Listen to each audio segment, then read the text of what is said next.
தெரிஞ்சுக்கணும். ஒன்று வந்து பார்த்தீங்கன்னா ஒன்று ரூரல், இன்னொன்று வந்து பார்த்தீங்கன்னா அர்பன். ரூரலில் வந்து பார்த்தீங்கன்னா நம்ம 4 ஓட்டு போடுவோம், அர்பனில் வந்து பார்த்தீங்கன்னா ஒரே ஒரு ஓட்டு தான் போடுவோம்.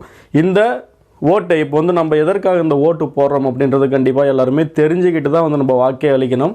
நிறைய பேருக்கு எதுக்கு ஓட்டு போடுறோம், நம்ம போடுற ஓட்டால் என்ன ஆகும், அந்த மாதிரியான விஷயங்கள் வந்து கண்டிப்பாக தெரியலை அப்படின்றது தான் வந்து ஒரு உண்மையான விஷயமா இருக்குது.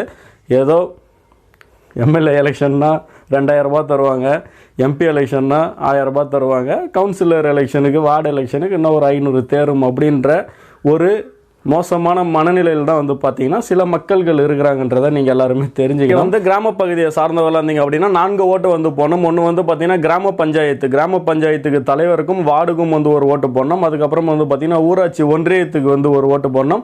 அதுக்கப்புறம் வந்து மாவட்டத்துக்கு வந்து ஒரு ஓட்டு போடணும். இதுதான் வந்து பார்த்தீங்கன்னா ரூரலில். இதே வந்து அர்பன் நீங்கள் வந்து ஒரு பேரூராட்சி, மாநகராட்சி, அதுக்கப்புறம் வந்து பார்த்தீங்கன்னா நகராட்சி, ஒரு டவுன் அல்லது முனிசிபாலிட்டியில் இருந்தீங்க அப்படின்னா நீங்கள்